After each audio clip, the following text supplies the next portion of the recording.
राम राम जी सारे ने। तो आज फिर जो सेकंड पार्ट है लाडो लक्ष्मी योजना को लेके जो वीडियो रहती थी भाई, पहली वीडियो के अंदर हमने जो पहला चरण है उसको कंप्लीट कर दिया था। अब बारी आती है हमारे सेकंड पार्ट की।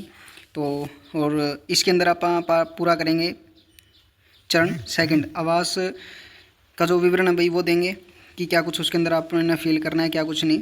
और जैसा कि आप सभी को पता है कि लाडो लक्ष्मी योजना 25 तारीख को शुरू हो रही है और इसका जो क्राइटेरिया है वो मैंने आपको पहले ही वीडियो बनाकर बता दिया था कि क्या कुछ इसके अंदर ऐड होगा और क्या कुछ आपको इसके लिए डॉक्यूमेंट की रिक्वायरमेंट रहेगी।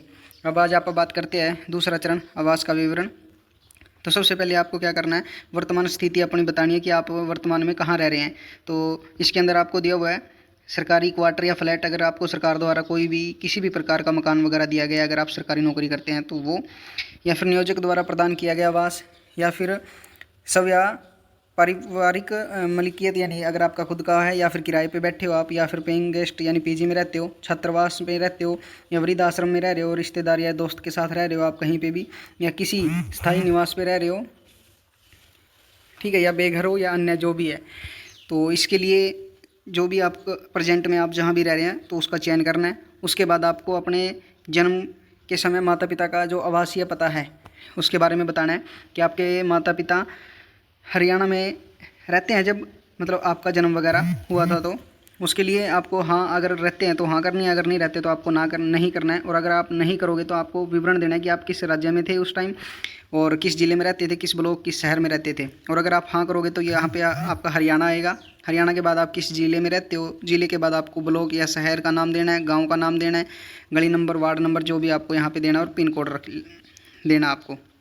उसके बाद विवाह से पहले आवासीय पता आप कहाँ रहते थे, ठीक है भी। आपको विवाह के से पहले आप कहाँ रहते थे, हरियाणा में रहते थे या बाहर रहते थे आप हरियाणा से। जैसे महिलाएं हैं, कई बार पंजाब, राजस्थान, गुजरात, एमपी, यूपी, बिहार या अन्य जो जिस भी राज्य से बिलोंग करती है और वो पहले वहाँ रहती थी और अब विवाहित होकर हरियाणा में आ चुकी है, तो उनके लिए है भाई ये।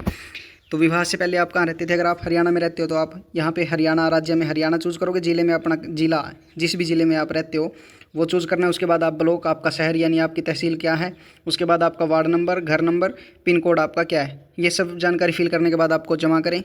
जमा करने के बाद आप आगे आ जाओगे। आगे आने के बाद आपको दिखेगा बिजली कनेक्शन मीटर संख्या, ठीक है, और पावर यूनिट चुने।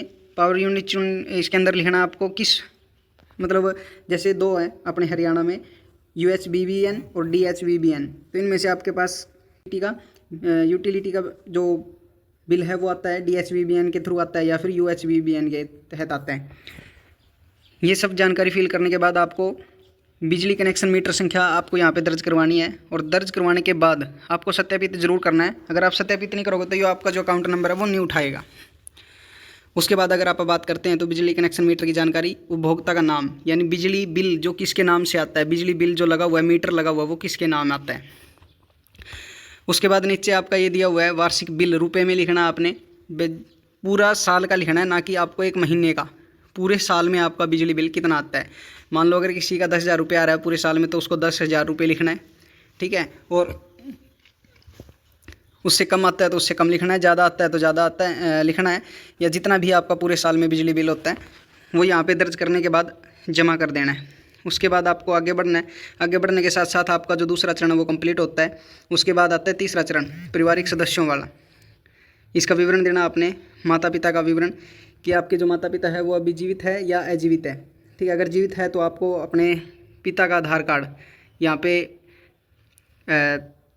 दर्ज करना है, उनका आधार नंबर। उसके बाद अपने पिता का नाम लिखना है। उसके बाद अपने माँ जीवित है या अजीवित है उनके लिए आपको ऑप्शन चुनना है। उसके बाद उनका आधार कार्ड और अपनी माता का नाम, ये सब जानकारी फिल करने के बाद आपको जमा करें और फिर आगे चले जाना आपको। अगर आप विवाहित महिला है तो आपको अपने ससुर को का जो जीवित स्थिति है वो चुनना है, भैया वे जीवित है या अजीवित है। उसके बाद अगर उनकी मृत्यु हो चुकी है तो उनकी मृत्यु का जो डाटा है वो यहाँ पे चढ़ाना भी, उनकी मृत्यु कब हुई, किस तारीख को हुई, किस महीने में हुई। उसके बाद आप ऐसे ही जैसे आपने अपने माता पिता की डाटा चढ़ाया था वैसे ही आपको अपने सास ससुर का चढ़ाना है, जो भी विवाहित महिलाएं अपना फॉर्म फिल कर रही है। यहाँ पे अगर आपकी सास जी रही है तो यहाँ पे जीवित को ऑप्शन चुनना है। उसके बाद उनका आधार नंबर और उनका नाम। ऐसे ही सारी जानकारी फिल करने के बाद अगर आपके परिवार में कोई और सदस्य है तो आप पारिवारिक, ये जो ऑप्शन दिख रहा है आपको परिवार के अन्य सदस्यों का विवरण, तो यहाँ पे क्लिक करके आप उनको भी ऐड कर सकते हो। और फिर इसकी ये सब जानकारी फिल करने के बाद आपको जमा करने के ऑप्शन पर क्लिक करना और इसके साथ ही आपको आगे बढ़ना है।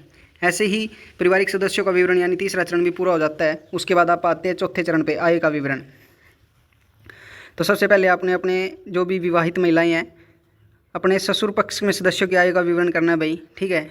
तो इसमें के अंदर आपको ऐड करना है अपने पति की वार्षिक आय रुपये में। तो जितनी भी उनकी आय है भाई, चाहे वो 60,000 हो, 70,000 हो साल की, या 1 लाख 1.5 लाख, जितनी भी आपकी आय है वो यहाँ पे दर्शानी है, ठीक है। उसके बाद आपकी सास, अगर आपका ससुर जीवित नहीं है, अगर आप यहाँ पे ससुर का भी ऑप्शन यहाँ पे जो आपने देखो यहाँ पे आपने दिखाया हुआ था ससुर जीवित स्थिति में, भाई मृतक दिखा रखा तो इसलिए इन्होंने यहाँ पे कोई ऑप्शन नहीं डाला। अगर आपने यहाँ पे जीवित लिखोगे यहाँ पे, तो यहाँ पे आपको अपने ससुर का भी मिलेगा भाई, ठीक है। यहाँ पे आपको अपने ससुर का ऑप्शन भी मिलेगा, इसलिए वहाँ पे 2 ऑप्शन चुने गए थे तो यहाँ पे 2 ही है। तो उसके बाद ये सब जानकारी फिल करने के बाद आपको आगे बढ़ना है।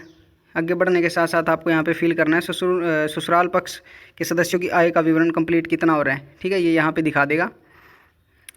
उसके बाद आगे बढ़ना है। आगे बढ़ने के साथ साथ आपको परिवार के उन व्यक्तियों का चयन करना है जिनके पास किसी भी प्रकार का कोई साधन हो। अगर आप खुद के नाम से कोई गाड़ी, कोई व्हीकल या फिर किसी भी प्रकार का कोई साधन है तो आपको उस पर क्लिक करना है। अगर मान लो आपकी सास के नाम पे है तो आपने आपकी सास पे क्लिक करना है, और अगर आपके पति के नाम पे है तो पति के नाम पे, अगर ससुर के नाम पे है तो ससुर के। तो ऐसे ही यहाँ पे क्लिक करने के बाद आपको अपना गाड़ी नंबर विदाउट एनी किसी भी स्पेस या स्लैश के, ठीक है, यहाँ पे दर्ज करना है। और दर्ज करने के बाद आपको यहाँ पे जोड़े पे क्लिक करना है भाई।